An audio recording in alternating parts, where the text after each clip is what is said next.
అందరికీ నమస్కారం. This is doctor RP Sudha. Welcome to my channel. ఇప్పుడు మనం మాట్లాడుకోబోయేది పక్ష ఫలితాలు మాట్లాడుకోబోతున్నాము. జూలై 16 నుంచి జూలై 31, 2025 పక్ష ఫలితాలు మాట్లాడుతున్నాము. అన్నిటికన్నా ముందు మనం ఎప్పుడు మాట్లాడుకునేది గోచారం. గోచార రీత్యా ఎక్కడెక్కడ ఏం ప్లానెట్స్ ఉన్నాయో ఫస్ట్ చూసుకుని దాన్ని బట్టి రాశి ఫలితాలు చెప్పడం అనేది జరుగుతుందన్నమాట. అందరికీ తెలిసిన విషయం, అందరికీ తెలుసు 9 ప్లానెట్స్ ఉంటాయి అండ్ ఆల్సో 12 రాశులు ఉంటాయి. సో రాశి వారిగా చెప్పడం అనేది జరుగుతోంది. అంటే ఏంటంటే ఇది జనరల్, కానీ ఎవరికైనా జాతక రీత్యా చెప్పాలి అంటే జాతకం పరిశీలించుకోవాలన్నమాట. ఇవన్నీ జనరల్ టాపిక్స్ మనం మాట్లాడుకునేది. సో ఫస్ట్ మనం గోచారం మాట్లాడుకుందాము. ఎప్పటికైనా ముందు నేను ఎప్పుడు చెప్పుకునేది ఏంటంటే శనీశ్వరుని మాట్లాడుకుంటూ ఉంటాం. ఆయన కర్మకారకుడు, అలాగే ఆయుకారకుడు కూడా అనమాట. ఆయన 13 జూలైకి రిట్రోగ్రేషన్కి వెళ్ళారనమాట. అండ్ ఆల్సో మనం మాట్లాడుకునేది 16 జూలై నుంచి. సో రిట్రోగ్రేషన్లోనే ఉన్నారు ఆయన. తర్వాత మనం చూసాము అంటే శుక్రుడు ప్రస్తుతం వృషభంలో ఉన్నారు. ఇంకో మాట మర్చిపోయాను, శని అందరికీ తెలుసు మీనంలో ఉన్నారు. మీనంలోనే రిట్రోగ్రేషన్ అయ్యారనమాట. శుక్రుడేమో మనకి వృషభంలో ఉన్నారు.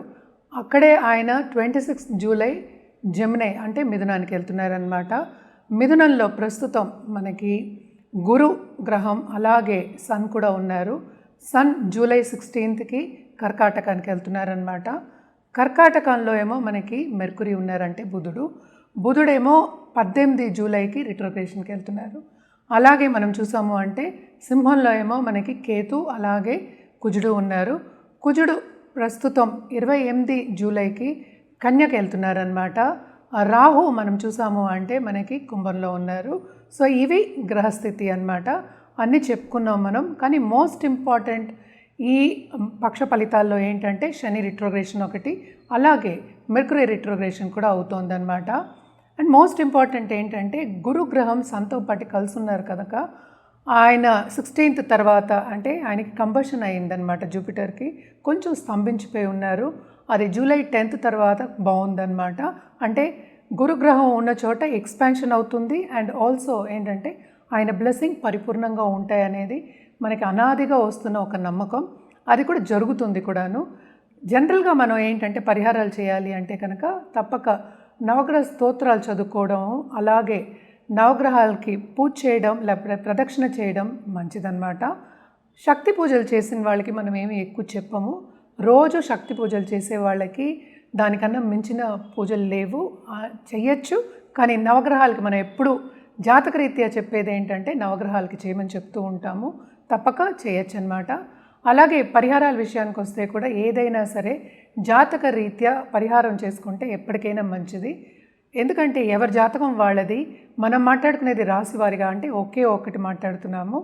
ఇంకా లగ్నం ఉంటుంది, మళ్ళీ ఏమో సుదర్శన చక్రం అని చెప్పుకుంటాము, అలాగే వింశోత్తరి దశా సిస్టమ్ అని చెప్పుకుంటాము. అంటే మన పీరియడు దాన్ని బట్టి మనం గోచారం కూడా చూసుకుని ఫలితం అనేది చెప్పడం జరుగుతుందన్నమాట. తప్పక ఎవరికైనా కావాలంటే మమ్మల్ని సంప్రదించవచ్చు. జనరల్ పరిహారాలు అయితే నవగ్రహ స్తోత్రాలు మనం ఇప్పుడు మాట్లాడుకున్నాం. ఇప్పుడు మనం మాట్లాడుకోబోయేది మనం ఎప్పుడు మేషరాశి ఫస్ట్ మాట్లాడుకుంటాము. మేషానికి అధిపతి అందరికీ తెలుసు కుజుడయ్యారు. కుజుడేమో ప్రస్తుతం 5వ ఇంట్లో ఉన్నారు. అంటే ఏంటంటే సింహంలో ఉన్నారు, కేతుతో పాటు ఉన్నారు. సో వీళ్ళకి 15 రోజులు కొంతవరకు ప్రాబ్లమ్స్ వచ్చే ఛాన్సెస్ ఉన్నాయి. దేంట్లో ప్రాబ్లమ్స్ వస్తాయి అంటే ఏంటి, వాళ్ళు చేసే పనిలో అడ్డంగాలు రావడం కానీ, అంటే కోపతాపాలు ఎక్కువ రావడం కానీ, ఇవన్నీ మనకి సూచనలు కనిపిస్తున్నాయి అన్నమాట. ఆయన 28 జూలై కిందకి దిగుతున్నారు. అంటే ఏంటంటే కన్యకి వెళ్తున్నారు. ఆ టైంలో కొంతవరకు బాగానే ఉంటుంది వీళ్ళకి. కానీ వీళ్ళు చేసే పనిలో మాత్రం తప్పక పైవాళ్ళ మన్నన కానీ లేకపోతే సపోర్ట్ కానీ ఎక్స్పెక్ట్ చేయడం అనేది కొంచెం తక్కువ. అంటే సపోర్ట్ అనేది ఉండదు. బాధ్యతలు చాలా ఎక్కువ ఉంటాయి. సతమతం అయ్యే ఛాన్సెస్ ఎక్కువ కనిపిస్తున్నాయి అన్నమాట. బాధ్యతలు ఎక్కువయ్యి అలాగే ఖర్చులు అనేవి చాలా చాలా ఎక్కువ కనిపిస్తున్నాయి. ఈ రాశికి అధిపతి మనకి తెలిసిందాక చెప్పినట్టు కుజుడు మనం మాట్లాడుకున్నాము. కానీ 12వ ఇంట్లో మనకేమో ప్రస్తుతం శని రిట్రోగ్రేషన్ అవుతున్నారు. అండ్ ఆల్సో ఏంటంటే 11th లార్డ్ అయ్యారు. అంటే లాభం. ఏది చేసినా ఈ 15 రోజుల్లో కొంతవరకు శ్రమ అనేది చాలా ఎక్కువ ఉంటుంది. శ్రమకి తగిన ఫలితం అనేది కొంచెం తక్కువ కనిపిస్తుంది అనమాట. అందుకని శ్రమ పడకూడదని ఎవరే అనట్లే. శ్రమే జీవితం అసలు. సో శ్రమ పడుతూనే ఉండాలి, ఎందుకంటే ఫ్యూచర్లో మీకు ఇంకా బాగుంటుంది అప్పుడు. సో 11వ ఇంట్లో రాహు ఉన్నారు. సో తప్పక ఫారిన్లో ఉన్నవాళ్ళు కానీ, లేకపోతే ఆన్లైన్ బిజినెస్ చేసేవాళ్ళు కానీ, లేకపోతే పార్ట్నర్షిప్ బిజినెస్లో ఫారినర్స్తో కానీ, బయట దేశంతో వాళ్ళు పార్ట్నర్షిప్లో ఉన్నవాళ్ళు కానీ, ట్రేడింగ్లో ఉన్న వాళ్ళకి కానీ తప్పక బాగుంటుంది చాలా. ఎందుకంటే మోస్ట్ ఇంపార్టెంట్ 6th హౌస్కి వెళ్తున్నారు ఈయన, అంటే ఈ రాశికి అధిపతి 6th హౌస్కి వెళ్తున్నారు. సో కొంతవరకు లాసెస్ అనేవి ఫేస్ చేసే chances towards end of this month మనకి కనిపిస్తోంది అనమాట. అలాగే దాంపత్య జీవితంలో కూడా అంత అనుకూల పరిస్థితి అనేది కనిపించట్లేదు. పిల్లల విషయానికి వస్తే కనుక తప్పక కొంత ప్రాబ్లమ్స్ ఇచ్చే ఛాన్సెస్ మనకి ఎక్కువ కనిపిస్తున్నాయి ఈ 15 రోజులు. సో జాగ్రత్తగా మసులుకోవడం, పిల్లలతోటి సన్నిహితంగా ఉండడం, అంటే ఫ్రెండ్లీగా ఉండడం అనేది అడ్వైస్ అనమాట, సూచన మీకు. అలాగే ఏంటంటే లాంగ్ టర్మ్గా బిజినెస్ చేసేవాళ్ళు, లేకపోతే ఇప్పుడే బిజినెస్ స్టార్ట్ చేద్దాం అనుకునే వాళ్ళందరికీ towards end of this month మీకు మంచి సూచనలు కనిపిస్తున్నాయి. అంటే ఆపర్చునిటీస్ అనేవి మీకు ఎక్కువ అవుతాయి కెరియర్ పాత్లో. సో తప్పక ఆ పీరియడ్లో కొంతవరకు బాగుంటుంది. అలాగే లవ్ రిలేషన్షిప్లో ఉన్న వాళ్ళందరికీ కూడా కొంతవరకు మిస్అండర్స్టాండింగ్ వచ్చే ఛాన్సెస్, అలాగే ఏంటంటే విభేదాలు వచ్చే ఛాన్సెస్ మనకి ఎక్కువ కనిపిస్తున్నాయి అన్నమాట. అండ్ ఆల్సో మనకి 3rd లార్డ్ 4th హౌస్లో ఉన్నారు కనుక తప్పక ఇంట్లో ఉన్న పెద్దవాళ్ళ హెల్త్ సెన్సిటివ్ అయ్యే ఛాన్సెస్ మనకి కనిపిస్తున్నాయి. దాని మీద ఖర్చు పెట్టుకోవడం కూడా కనిపిస్తుంది అనమాట. తప్పక వీళ్ళు ఏంటంటే ఆధ్యాత్మికంగా ఎక్కువ గ్రోత్ అనేది ఉంటుంది, అంటే స్పిరిచువాలిటీ మీద మక్కువ చూపిస్తారు. అలాగే వీళ్ళకి ఏంటంటే కొత్త హాబీస్ నేర్చుకోవడం కానీ, ఆ దిశలో వెళ్ళడం కానీ తప్పక జరుగుతుందన్నమాట. And mercury retrogression 3rd lord 4thలో ఉన్నారు కనుక తప్పక తోబుట్టువులతో కొంతవరకు ప్రాబ్లమ్స్ వచ్చే ఛాన్సెస్ మనకి కనిపిస్తున్నాయి. అలాగే సడన్గా డబ్బు రావాలి అనుకున్న వాళ్ళందరికీ ఈ 15 రోజులు తప్పక వాళ్ళకి డిసప్పాయింట్మెంట్స్ అనేది ఎదురవుతాయి. మనం పరిహారాల విషయానికి వస్తే కనుక వీళ్ళు మార్స్ అంటే ఏంటి, కుజుడికి పరిహారం చేయడం అనేది వెరీ ఇంపార్టెంట్. కానీ ఈయన కేతుతో కలిసి ఉన్నారు కనుక రాహు కేతు పూజలు చేయడం చాలా మంచిది.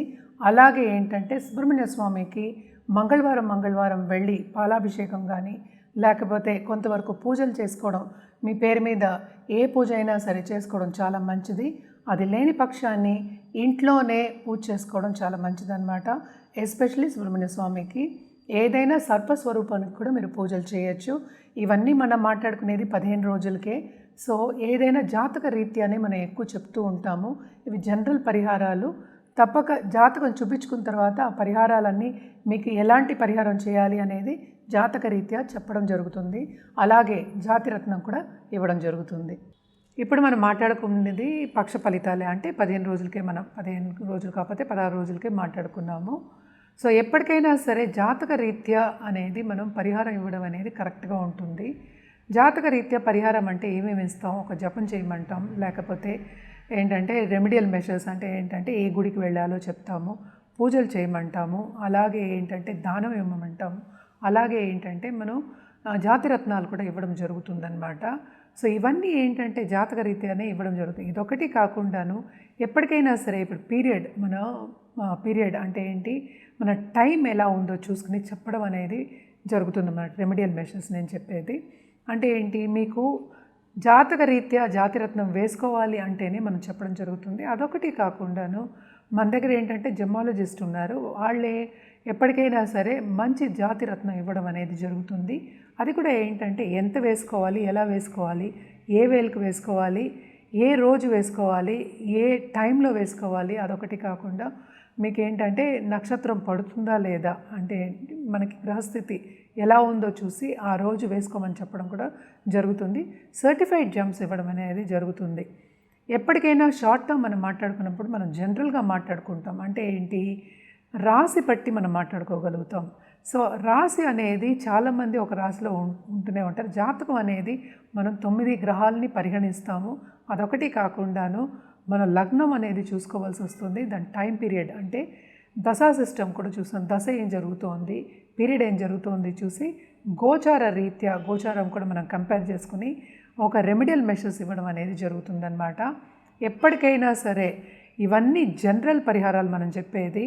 మీ జాతక రీత్యా ఇచ్చిన పరిహారం అనేది మీకు సూటబుల్ అనేది మీరు గుర్తుపెట్టుకోవాలి. అది ఎప్పటికైనా సరే మీకు ముందుకు తీసుకెళ్తుంది. అదొకటి కాకుండాను సక్సెస్, మీ లైఫ్ సక్సెస్ అవ్వడానికి, మీరు ఏం గోల్ కావాలి అనుకుంటున్నారో అది సాధించడానికి కరెక్ట్గా ఉంటుందన్నమాట.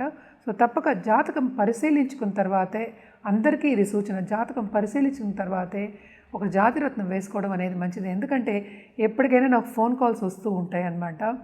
నాది ఈ రాశి, నాదేమో ఇది పేరు, ఈ పేరు మీద ఏంటి జాతిరత్నం వేసుకోవాలని అడుగుతూ ఉంటారు. పేరు అనేది ఏంటంటే కామన్, లెటర్స్ అనేది కామన్. మీరు పుట్టినప్పుడు నక్షత్ర రీత్యా చెప్పడం అనేది వేరు, మీ పేరు బట్టి చెప్పడం అంటే పేరు మారుతూనే ఉంటుంది. చిన్నప్పుడు మీ తల్లిదండ్రులు మీకు ఏమి జాతకం చూసుకోకుండా, నక్షత్రం చూసుకోకుండా పేరు పెట్టి ఉండొచ్చు. సో ఆ రీత్యా మనమేమో జాతిరత్నం వేసుకోవాలి అంటే ఎప్పటికైనా రైట్ అవ్వచ్చు, అది రాంగ్ కూడా అవ్వచ్చు అనమాట. సో తప్పక ఏంటంటే జాతకం అంటే డేటు, టైము, ప్లేసు ఇవి 3 ఉంటే జాతకం వేసి చెప్పిందే మనకి ఎప్పుడు కరెక్ట్గా ఉంటుందన్నమాట. సో ఇవన్నీ ఉన్నప్పుడు మమ్మల్ని తప్పక సంప్రదించవచ్చు. కింద ఇచ్చే ఈమెయిల్ ఐడి అలాగే నంబర్కి సంప్రదిస్తే అన్ని వివరాలు చెప్పడం జరుగుతుంది.